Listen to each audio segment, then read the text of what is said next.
I got home 2 weeks earlier than planned. I was supposed to be at a cabin, working on the first draft of my book, clearing my head, breathing fresh pine air, and avoiding people. But the deadline moved, and I missed my own space. So I packed up and took the red-eye back to Seattle, looking forward to silence and my own sheets. The first thing I noticed when I unlocked the front door wasn't the smell. It wasn't even the mess. It was the sound, my sister's voice echoing high and sugary from the living room, layered with the faint buzz of a ring light and the unmistakable ping of a live stream chat. She was standing in front of my bookshelf, talking to her phone like it was her best friend. "My name is Madison, and this is the apartment I manifested," she said, arms wide, like a lifestyle coach selling a dream. Behind her, my cream sofa, once spotless, was stained orange from self-tanner, and the plants I had raised for years drooped like they'd given up trying to survive. I stood there in the hallway, suitcase still in hand, trying to understand if this was real. There were takeout containers everywhere, and my coffee table, the antique one I spent months restoring, had a crack running down the middle. Madison hadn't noticed me yet. She spun once for the camera, showing off the view from my window. "What are you doing here?" I asked, my voice low and tight. She turned, eyes wide, and grinned like this was a surprise party. "You're back early. This is perfect. Say hi to my followers." I didn't wave. I looked at the phone in her hand, then at the floor beneath her, where someone's makeup bag had exploded on my rug. "Turn off the camera," I said. She frowned but did it, only after rolling her eyes. "You weren't supposed to be home yet. Mom said you'd be gone all month." I dropped my bag and moved into the room slowly, taking it all in. My framed photos had been rearranged, replaced by prints of palm leaves and neon signs. My desk was pushed into a corner, covered in lip gloss samples and vision boards. "Why are you filming in my home?" she scoffed. "Don't be dramatic. It's not a big deal. Your place was empty, and I needed somewhere with good lighting and clean countertops. You know, for my brand." The front door opened again, and my mother's voice floated in, cheerful and practiced. "I got the green juices you asked for, honey." She stepped inside with shopping bags in one hand and oversized sunglasses on her face, then stopped short when she saw me. "Claire, you're back. What am I doing here?" I asked. "The better question is, what's been happening here?" My voice came out colder than I intended, but I didn't take it back. Mom hesitated, then smiled too wide. "We didn't want to bother you while you were writing." "Sweetie, Madison just needed a professional backdrop." "A professional backdrop," I repeated. "For her manifestation series," she said. "Like that would make sense." "Claire, come on. You can write anywhere. All you need is a laptop." Madison added that last part without looking up from her phone. I walked into the kitchen, opened the fridge. Half of it was filled with juice bottles and protein powders, the other half empty except for rotting cilantro. My hands clenched, then relaxed. This wasn't just someone staying over. This was full-on occupation. "Get out," I said. The words came easy now. Mom blinked. "Excuse me, you both need to leave. Today." Madison stared like I'd lost my mind. "Are you serious, Claire? Don't be petty. My name is on the lease. My money paid for everything you're destroying. You had no right." Mom's voice shifted, sharp and fast. "Family has every right. Madison is doing something important. You've always been so selfish." Selfish. The word hit hard. Like when I paid off Dad's credit cards, or when I co-signed on Madison's student loans she never finished repaying, or when Mom asked me to take care of the condo fees for just a few months that turned into 2 years. "That's different," Madison said, crossing her arms. "This is my business. I'm actually succeeding." I didn't respond. I turned toward the hallway, toward my bedroom. It was the only door closed in the whole apartment. It was locked. Small mercy. I unlocked it and pushed it open. The smell of setting spray hit me first. Then the sight of my writing desk shoved against the wall, replaced by a giant mirror with LED lights. Boxes of PR packages on my bed. Scuff marks on the hardwood floors. I installed myself. "You need to leave," I repeated. This time Keter. There was no yelling. Just a wall finally going up. "This isn't your home, Madison. And you can't just make someone else's life into your content." Behind me, I heard Mom trying to say something, but I didn't care. Something had shifted. I wasn't just shocked anymore. I was done. Madison tucked her phone into her back pocket like she hadn't just been pretending to own my life on camera. She smiled at me. That influencer smile, bright, rehearsed, a little too wide to be real. "You're really making this weird, Claire." I was just showing my followers what manifestation looks like in action. I stared at her. My couch, my view, my books all rearranged to match her curated aesthetic. There was a stain on the rug from the smoothie she'd knocked over. She'd left it there to dry, like it didn't matter. Mom stepped in like backup on cue. Green juices in hand and sunglasses still on indoors. She offered one to Madison, kissed her cheek, and barely glanced at me. The tone in the room shifted, like I was interrupting something sacred. "Claire, sweetheart, try to understand. Madison's finally getting traction. She has followers now. This is big." I didn't answer. I looked around at the mess again, clothes hanging from my light fixtures, a makeup ring on the kitchen counter, a tripod blocking the hallway. "She's lying," I said quietly. "She told them this was her place. She said she bought it." Madison rolled her eyes and took a sip from the smoothie. "People like aspirational content. Nobody cares if it's rented or borrowed." "It's not borrowed," I said. "You didn't ask. You broke in with the spare key I forgot I even gave you." "Oh my God. Claire. Relax. You're acting like I trashed the place." "You did." I wanted to say, but I didn't. Because Mom was already stepping between us, like this was some kind of sibling squabble. "Let's not be dramatic. You know how hard Madison's been working? She just needs a chance to shine. Can't you support her for once?" "Support her," I repeated. Like when I paid for her unpaid college tuition, or the time she borrowed my car and got it towed filming some driving vlog. Madison waved her hand like I was listing ancient history. "You're always stuck in the past. I'm building something real now. You don't get it because you've never had to take a risk."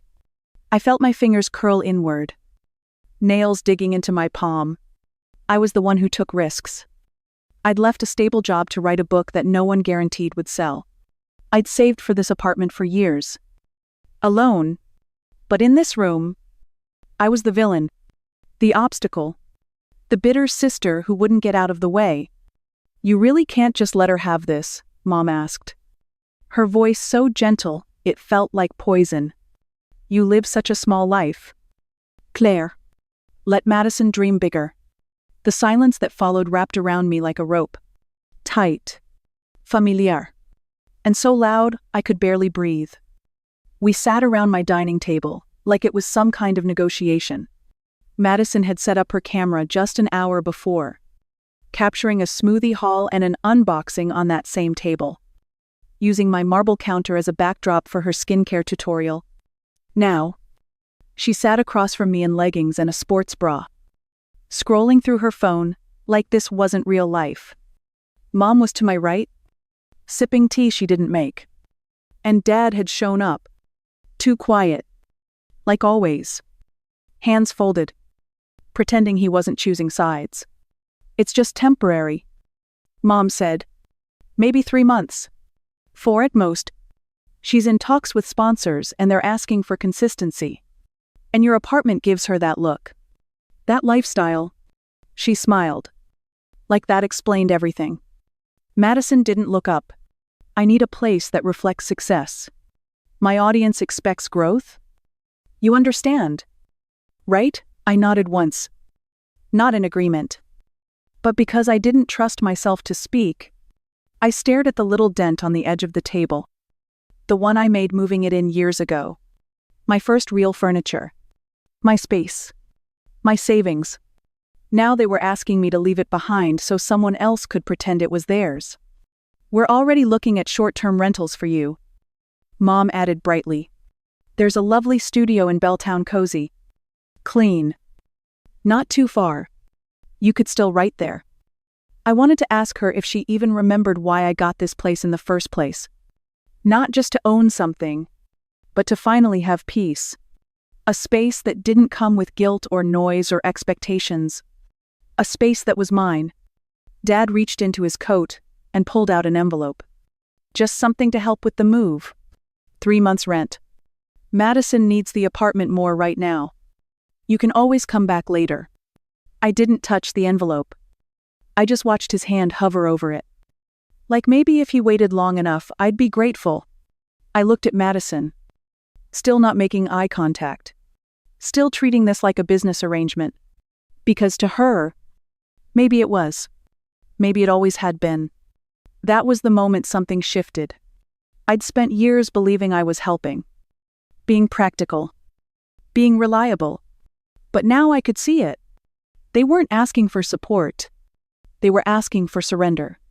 And they thought I'd say yes. Because I always had. It started with a piece of mail. A thick envelope from a brand I didn't recognize. Addressed to me, but marked with a name I hadn't used in years, Claire E. Anderson. I opened it without thinking. Expecting a banking offer, or maybe some forwarded junk. Inside was a contract. A partnership agreement. My name on every page. My condo listed as the shoot location. My signature at the bottom. Perfect loops and all. Except I hadn't signed a thing. I checked my inbox.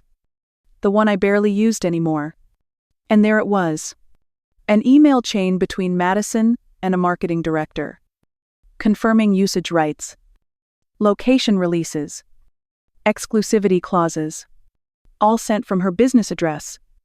But signed off as me. She hadn't just borrowed my home. She'd borrowed my identity.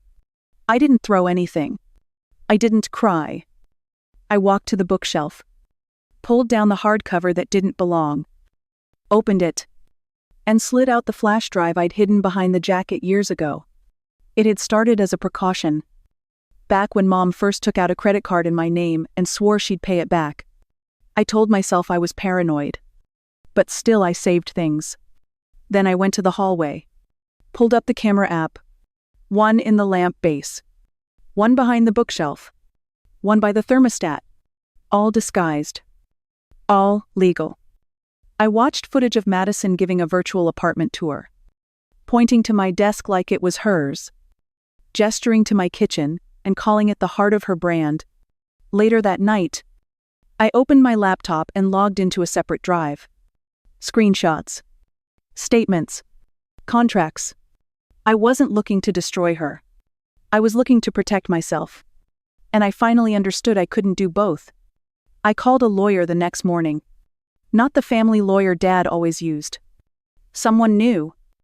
Someone who specialized in influencer contracts and digital fraud. I sent over the documents. The videos. The forged releases. He called me back in under 10 minutes. "This is serious. Claire," he said. "And you did the right thing saving all of this." For the first time in weeks, I felt something other than shame or helplessness. I felt clarity. They thought I was just the older sister. The background character. The fallback plan. But I wasn't background anymore. I had receipts. I had truth. And I wasn't going to be quiet about it. We sat around the same table where they'd once asked me to leave my own home. This time, I was the one who called the meeting. No tea. No small talk. Just a laptop in front of me and a folder full of printed contracts stacked beside it. I didn't waste time. I clicked play on a video. Madison's live stream flickered onto the screen. Her voice chirping about how she'd bought the place with hard work and vision. My bookshelf behind her. My furniture. My name. Spoken like it belonged to someone else. Then I opened the first contract. My signature at the bottom? Forged. Clear. Identical across 6 other pages.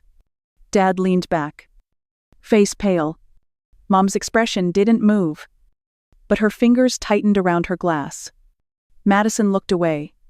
This is fraud, I said calmly. You used my address, my name, my identity. You filmed illegally on private property. You lied to your sponsors.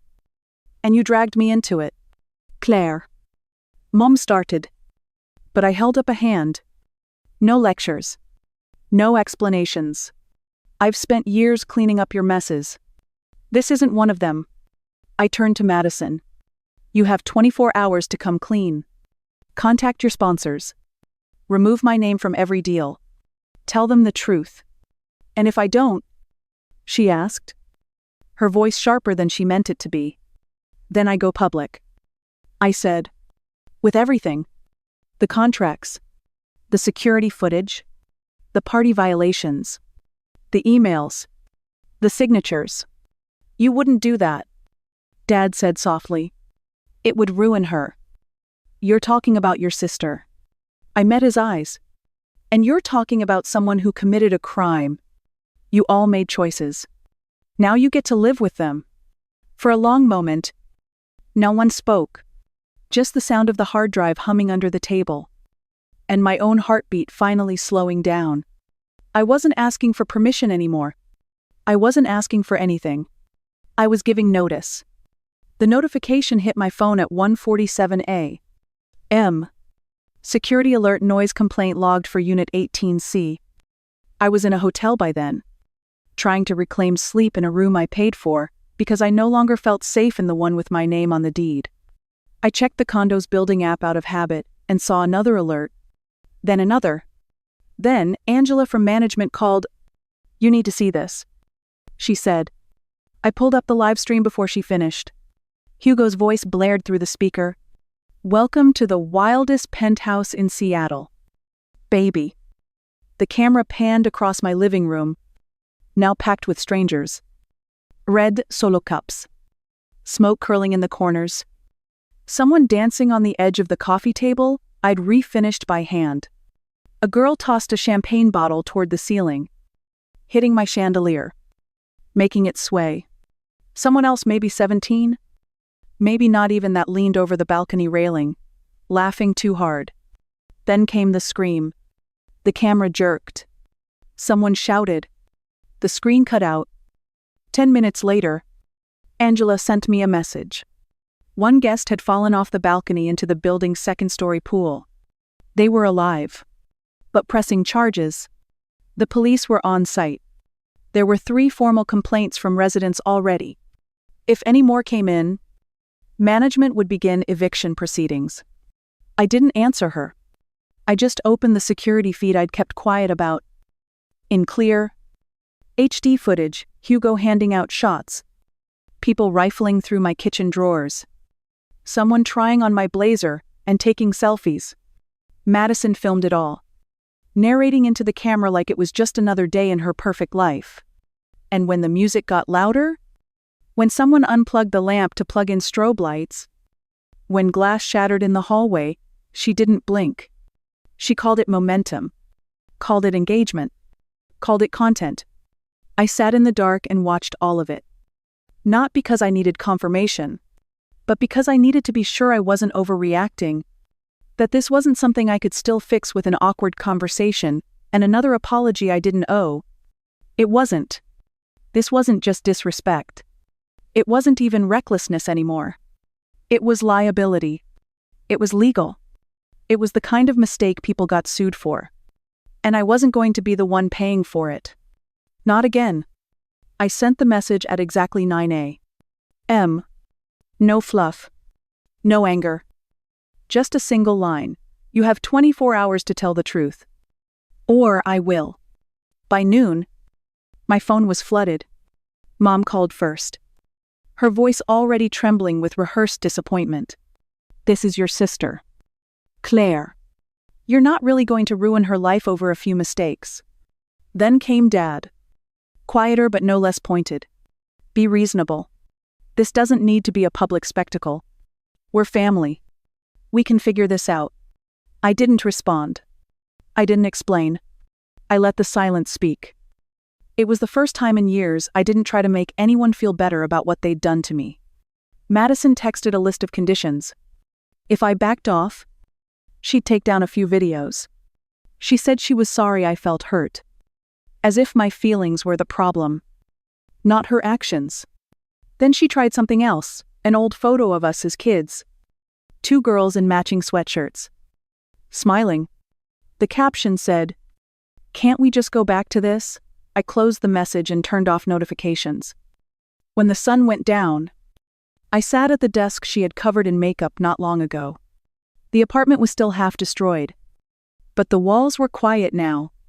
I opened my laptop, pulled up the drive, and began sorting everything: contracts, live stream clips, emails, screenshots. 1 folder for each brand, 1 timeline for each event, 1 final archive that held everything they thought I'd never dare use. It didn't feel vengeful. It felt like inventory, like truth being organized, like armor being buckled into place. They wanted me quiet, but I wasn't quiet anymore. I was ready. She went live at midnight. The lighting was perfect. The tears were perfect too, just enough to smudge her mascara. Just enough to make her voice break every few lines. She wore one of my sweaters. One I hadn't seen in months. Her caption read, "Sometimes the people closest to you hurt you the most." I watched it from my hotel room. Phone balanced on my knees. Heart doing that dull thump it always did when Madison cried on command. She told her 2 million followers she was being sabotaged. That someone she loved, had threatened her career out of jealousy. She didn't say my name. She didn't have to. Everyone knew. Within 10 minutes, the comments exploded. "Stay strong. Queen. Some people can't handle your success. Family should support, not destroy." They flooded her with sympathy, telling her she didn't need toxic people in her life. Others started speculating who was the jealous sister. Was Claire just bitter? Why couldn't she let Madison win? I turned off the screen. Not because I couldn't take it, but because I'd already seen the story play out. Madison knew how to build a narrative. And she knew that in the court of public opinion, the one who cries first often wins. But I had something better than sympathy. I had evidence. At 8 a.m., I posted my own story. No video. No tears. Just documents. Screenshots of forged contracts. Clips from hidden cameras showing people rifling through my belongings. Drinking in my apartment without permission. Tagging my home's location in stories. Email threads where Madison posed as me to lock in deals. My legal name attached to financial liabilities I never agreed to. I didn't explain. I didn't blame. I let the files speak. At first, people didn't know what to do with it. It didn't look dramatic. It looked cold. Real. Clinical. Even. But truth has a way of making noise. Especially when it comes with receipts. Within hours, major brands released statements cutting ties with Madison. Sponsorships vanished. PR firms started distancing themselves. Influencer forums lit up with questions. Oh, who really owned the condo? Had she ever told the truth by noon? Number, Justice for Claire, trended alongside number, Madison exposed. My parents called. Of course. Mom first. Furious and breathless. How could you air our dirty laundry like that? This was family business. I listened. Silent. Then she switched tactics: tears. Concern. Blame. You know how fragile Madison is. Do you really want to be the reason she loses everything? Dad left a voicemail I never played. The group text thread went dead.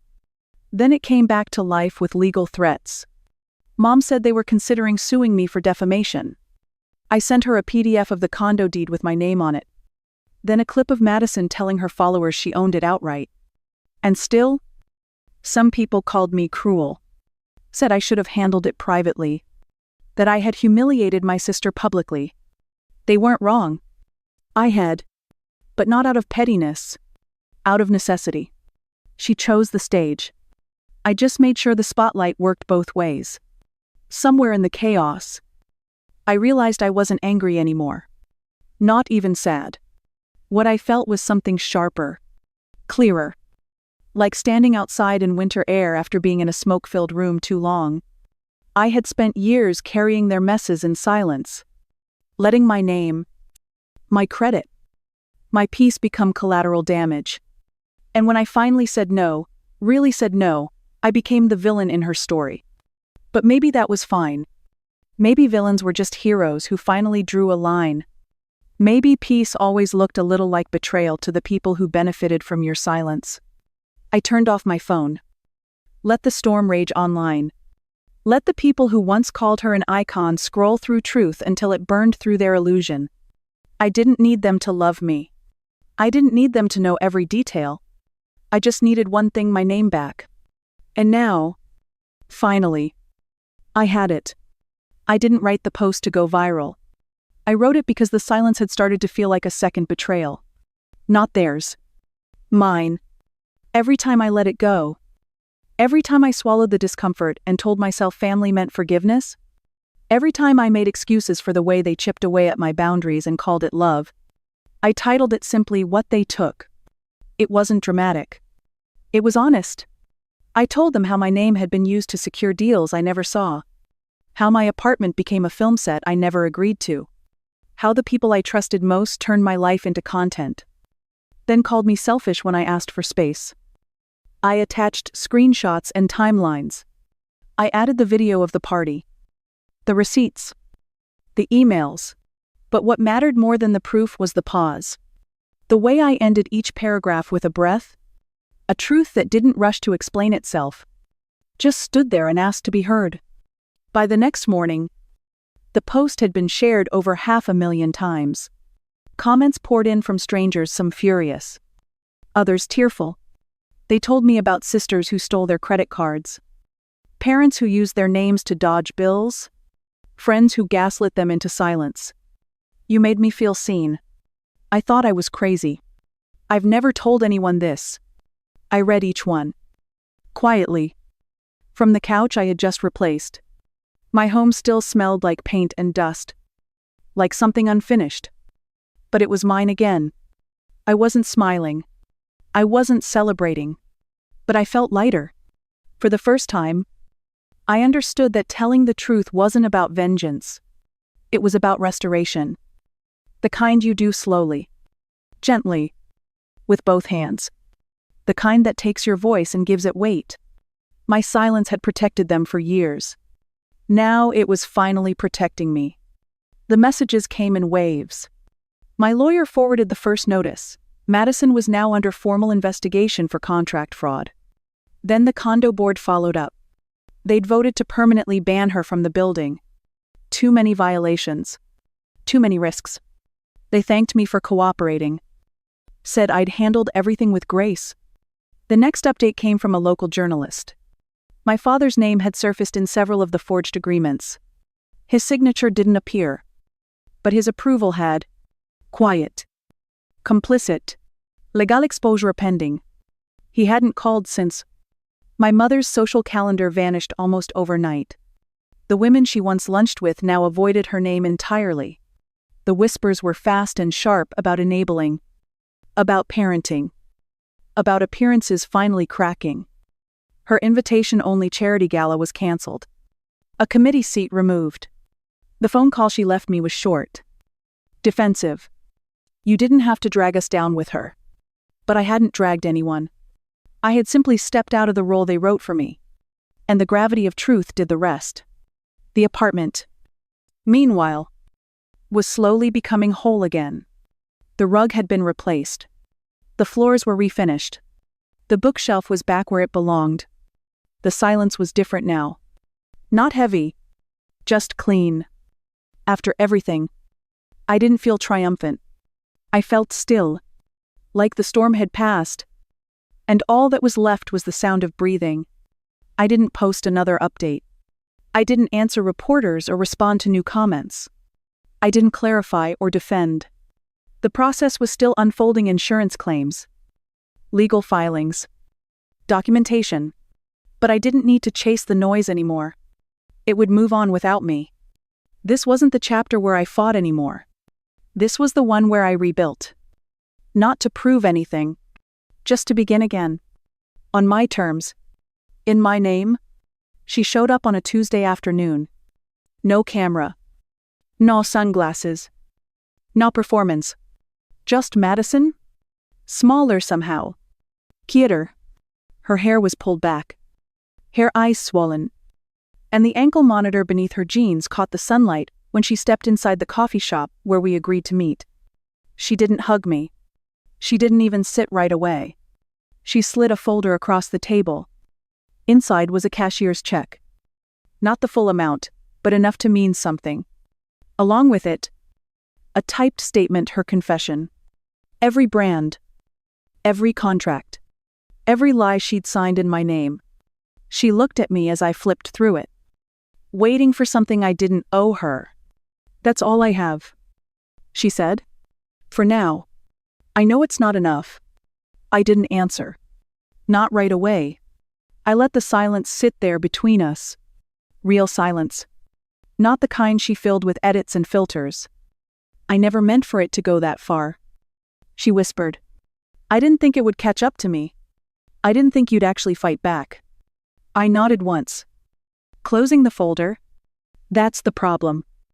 I said, you thought silence was the same as permission. You thought I'd clean it up like always. She blinked fast. Tears gathering but not falling. I thought you were stronger than me. I thought you could take it. That wasn't strength. I said, that was surrender. And I'm done with that. She looked down at her hands. The nail polish chipped. The ring light glow long gone. You won't forgive me. Forgiveness, I said, is not a guarantee. It's not a prize someone gets for showing up one day and saying sorry. It's a process. And it's mine to give. Not yours to expect. She nodded. Slowly. I think I'm finally starting to get that. I hope so, I said. Standing. Because I won't say it again. When I got home, the door clicked shut behind me with a weight that felt good. Solid. Every surface gleamed like it had something to prove. No ring lights. No strangers. No staged scenes. Just silence. Soft. Earned. Honest. My laptop sat on the desk near the window. I opened it. Not for email. Not for court documents.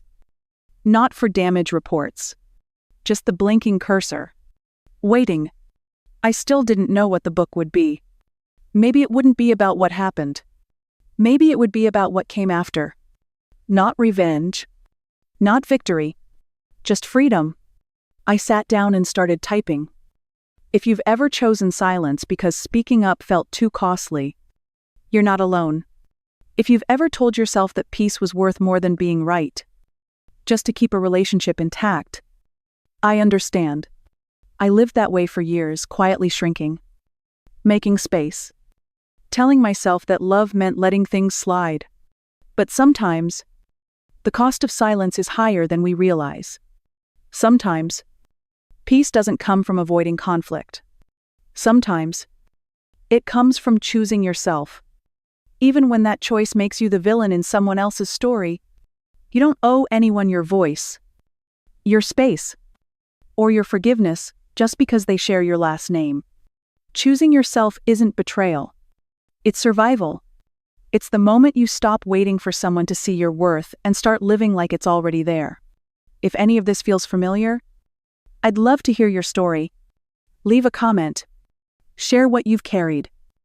There's something powerful about knowing we're not the only ones who've been told to stay quiet, to keep the peace, to sacrifice ourselves for the sake of keeping everyone else comfortable. Some endings aren't happy. Some families don't heal the way we wish they would. But peace is worth the price. And healing, real healing, starts with telling the truth.